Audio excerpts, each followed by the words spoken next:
हरे कृष्णा। श्रील प्रभुपाद की जय। आज हम चैप्टर 3 पार्ट 9 डिस्कस करेंगे। चैप्टर 3 का नाम है only he could lead them. केवल वही उनका मार्गदर्शन कर सकते थे। तो हमने पिछली बार डिस्कस किया था कि कैसे प्रभुपाद सैन फ्रांसिस्को से अब आ रहे हैं भारत 2 साल के बाद।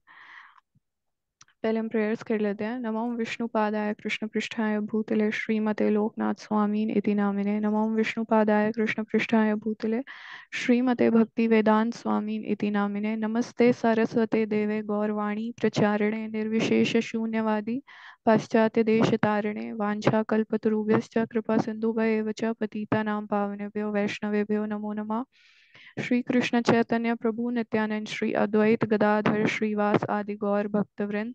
हरे कृष्ण कृष्ण कृष्ण हरे हरे, हरे राम राम राम हरे हरे।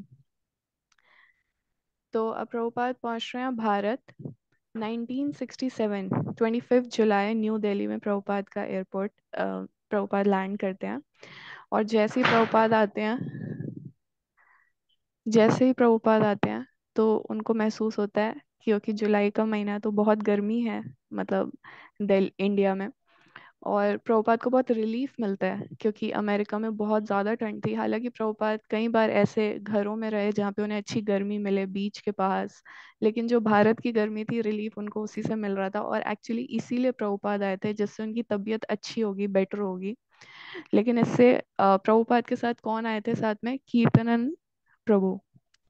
तो उसके बाद जब वो निकल रहे थे एयरपोर्ट से, उनके पासपोर्ट वगैरह चेक हो रहे थे और कीर्तन प्रभु सब कुछ, भारत पहली बार आए थे, ऑब्जर्व कर रहे थे। और सब कुछ उन्हें अमेरिका के अकॉर्डिंग सब कुछ बहुत पुराना लग रहा था। सब कुछ अपने आप हाथों से कर रहे थे, लगेज उठाना कुछ भी मशीन से नहीं हो रहा था, पासपोर्ट चेकिंग सब कुछ। और फिर प्रभुपाद जब एयरपोर्ट से बाहर आते हैं, तो जब कोई बाहर आता है अराइवल्स पे, तो सब कोई उन्हें मिलने के लिए आते हैं ना लोग।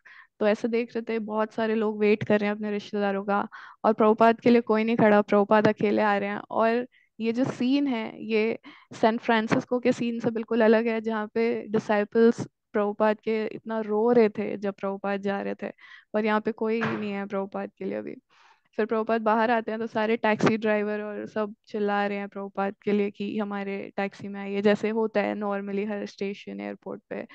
उसके बाद प्रभुपाद एक टैक्सी वाले को कहते हैं उन्हें जाना है चिप्पीवाड़ा, ओल्ड दिल्ली।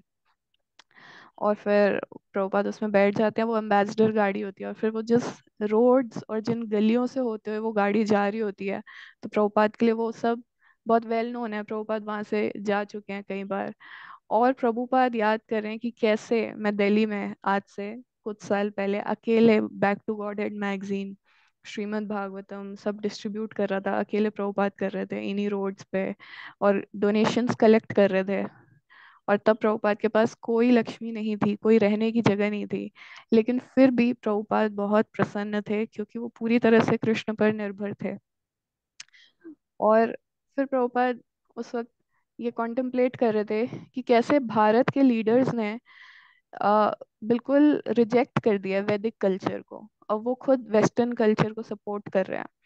और इसलिए प्रभुपाद मजबूर हो गए भारत छोड़ के बाहर जाने के लिए, पाश्चात्य देशों में प्रचार करने के लिए। और तब प्रभुपाद को याद आया कैसे मेरे गुरु महाराज ने मुझे आज्ञा दी थी, और वो बिल्कुल ठीक हुई। उनके गुरु महाराज ने कहा कि आप बाहर जाके प्रचार करो, वहाँ प्रचार बहुत अच्छा होगा। और वो बिल्कुल सही हुआ। आज प्रभुपाद 2 साल बाद आ रहे हैं भारत, और वहाँ पे उनको इतनी अच्छी सफलता मिली न्यूयॉर्क सैन फ्रांसिस्को में।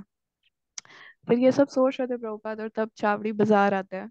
और फिर चावड़ी बाजार में प्रभुपाद वही सेम दुकानें जहाँ पे प्रभुपाद कागज लिया करते थे और अपना प्रिंटिंग कराते थे, फिर वो चेक कराते थे, प्रिंटिंग प्रूफ्स अपने सब कुछ चेक कराते थे।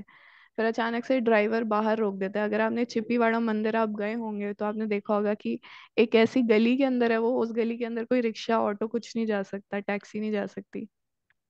तो फिर उस टैक्सी वाले ने बाहर रोक दिया, और प्रभुपाद ने अपनी जेब से 40 रुपए निकाल के टैक्सी ड्राइवर को दिए। और वो 40 रुपए कौन से थे? वो वही 40 रुपए थे जो आज से 2 साल पहले प्रभुपाद यूएस लेके गए थे। तो प्रभुपाद सेम 40 रुपए लेके आए और वो टैक्सी वाले को दिया। तो वो जो ड्राइवर था उसने रख लिए पूरे 40 रुपए। तो प्रभुपाद ने कहा ये तो आधा प्राइस भी नहीं है, मतलब यहाँ तक का, मतलब 20 रुपए का भी नहीं है, और तुमने पूरे 40 ले लिए। और तब उनके बीच में हिंदी में बहस होने लगी, ऐसा सतस्वरूप दास गोस्वामी महाराज लिखते हैं। लेकिन उस वक्त क्योंकि स्वामी जी ने देखा कि अभी पुलिस वाले को बुलाना, क्योंकि रात हो चुकी थी, तो अभी पुलिस वाले को बुलाना और ये सब मतलब झगड़ा करना ये सब सही नहीं है, तो प्रभुपाद ने उस ड्राइवर को जाने दिया। लेकिन वो साफ साफ चोरी करी उसने। उसके बाद प्रभुपाद मंदिर जाते हैं और वहाँ लॉक लगा रहता है। फिर वो बहुत नॉक करते हैं, और उसके बाद श्री कृष्ण पंडित आते हैं, और वो सेम रूम जो कि प्रभुपाद जहाँ रहते थे, जहाँ पे उन्होंने भागवतम का ट्रांसलेशन किया, पूरा मतलब सब परपोर्ट्स लिखे जो प्रभुपाद ने टाइपिंग किया, वही सेम रूम देते हैं उन्हें। वो आप देखें, आपको याद होगा चिप्पीवाड़ा में ऊपर जाके है वो प्रभुपाद का रूम, नीचे तो टेम्पल हॉल है और ऊपर प्रभुपाद का रूम है।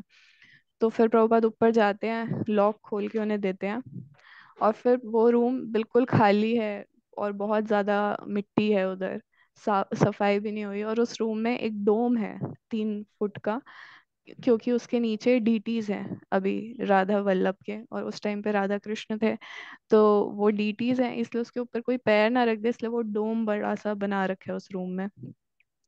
और एक अलमारी थी जिसमें प्रभुपाद ने श्रीमद् भागवतम जो लिखते थे प्रभुपाद, उसके कागज रखे हुए थे, कुछ लेटर्स थे जो प्रभुपाद ने लीग ऑफ डिवोटीज जब खोला था तब वो लिखते थे। तो वो सब एज इट इज अभी भी सब पड़े हुए थे वहां पे। वो रूम जैसा प्रभुपाद छोड़ के गए थे सेम वैसा ही था।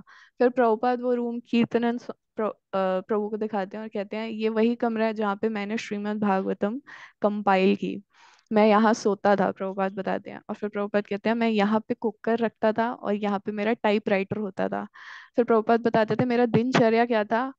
मैं विश्राम करता था, फिर टाइप करता था, फिर कुकिंग करता था, फिर टाइप करता था, फिर विश्राम करता था, और फिर टाइप करता था। तो प्रभुपाद बता रहे हैं वो सारा टाइम उस टाइम टाइपिंग करते थे, क्योंकि तब प्रभुपाद के पास डिक्टाफोन नहीं था। फिर बाद में जब डिसाइपल्स आ गए तब तो प्रभुपाद डिक्टाफोन में बोलते थे और टाइपिंग डिसाइपल्स करते थे। लेकिन जब प्रभुपाद अकेले थे भारत में तो वो सब खुद करते थे, टाइपिंग भी खुद करते थे।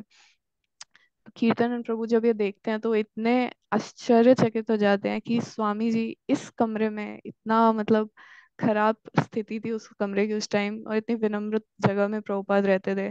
उधर कीर्तन प्रभु तो बहुत ही अनकंफर्टेबल थे।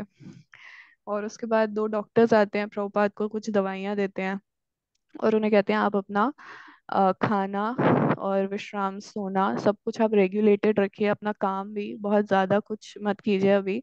और आपका जो डिफिकल्ट टाइम था, हार्ट में जो भी पेन हुआ वो सब अब जा चुका है, लेकिन आप अपना रेगुलेटेड ही रखिए।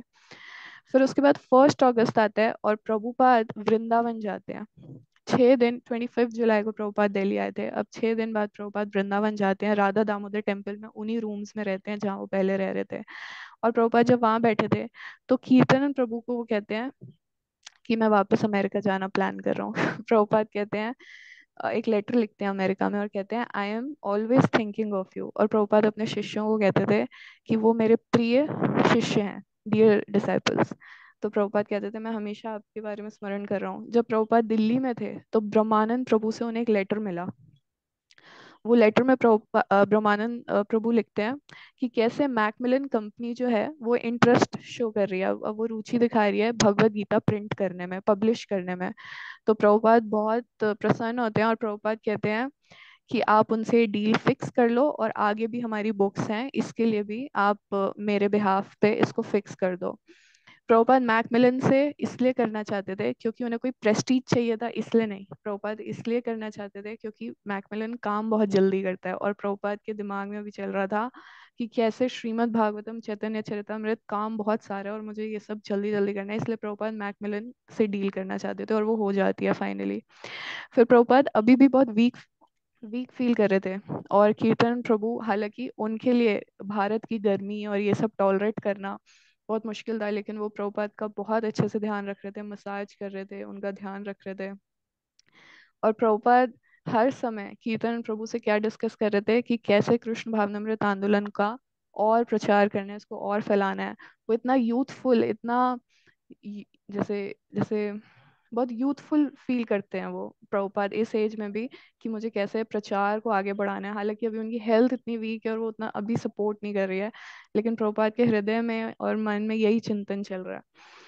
फिर उसके बाद क्या होता है, जन्माष्टमी का दिन आता है और प्रभुपाद कीर्तनन प्रभु को संन्यास देते हैं राधा दामोदर मंदिर के आंगन में। और वो उनके पहले शिष्य बनते हैं, सन्यासी कीर्तनन स्वामी महाराज बनते हैं उस दिन वो। और जब उन्हें संन्यास मिलता है तो बहुत भीड़ थी उस दिन राधा दामोदर टेम्पल में, क्योंकि जन्माष्टमी था इसलिए भी। और सब देख रहे थे कि किसी अंग्रेज का संन्यास दीक्षा हो रहा है, और वो सब आके उन्हें कॉन्ग्रेचुलेट कर रहे थे।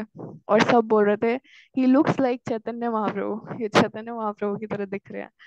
तो उसके बाद प्रभुपाद लिखते हैं, बहुत जल्द ये वापस यूनाइटेड स्टेट्स जाएंगे, अमेरिका जाएंगे और प्रचार करेंगे, लेकिन तब तक मैं इनको उपयोग करूंगा, इस सफेद सन्यासी, वाइट सन्यासी का मैं उपयोग करूंगा भारत में।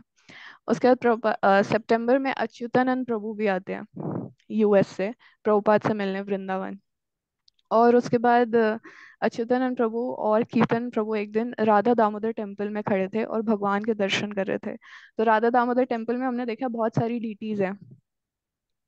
तो उस दिन क्या होता है, एक दिन जो वहाँ के प्रीस्ट थे, जो पुजारी थे, तो वो उन प्रीस्ट का नाम था गौरचंद गोस्वामी।